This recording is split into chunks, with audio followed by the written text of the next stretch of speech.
Iran says it has new ideas to restore its 2015 nuclear deal with world powers after the European Union's coordinator proposed what seems to be a final text to reach an agreement. Family members of Shireen Abu Akleh met U.S. Secretary of State Antony Blinken to renew the demands for justice for the Palestinian-American Al Jazeera journalist, who was fatally shot by Israeli forces in May 2022.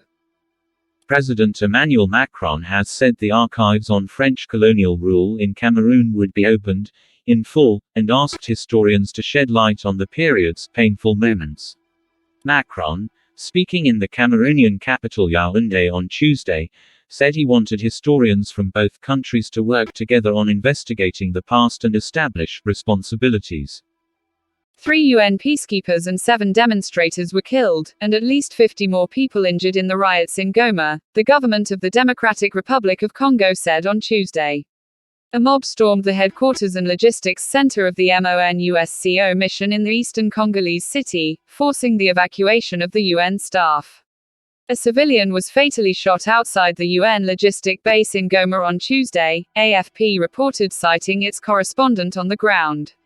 Congolese government spokesman Patrick Muyaya said that security forces had fired warning shots at the crowd in order to stop the attacks on UN troops and staff.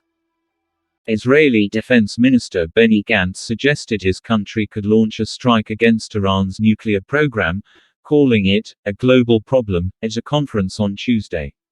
He also criticized the 2015 nuclear deal and the possibility of its revival, though the negotiations to that effect don't seem to be going anywhere. Iran is a global problem. It is not just Israel's private problem, Gantz said in Jerusalem, during a conference hosted by Israel's Channel 13. We are able to seriously harm and delay the nuclear, he added, when asked if Israel was capable of delaying Iran's progress towards creating an atomic weapon, or stopping it outright.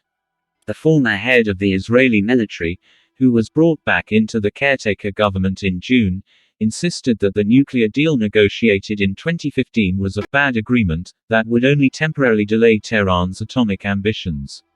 Lifting the sanctions would enable Iran to develop its economy and eventually legitimize a return to the nuclear program at a later date, Gantz argued.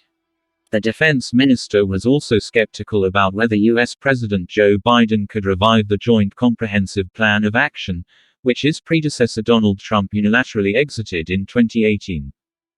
The fast food restaurant chain McDonald's posted a 3% drop in revenue in the first half of this year, partly due to its exit from the Russian market.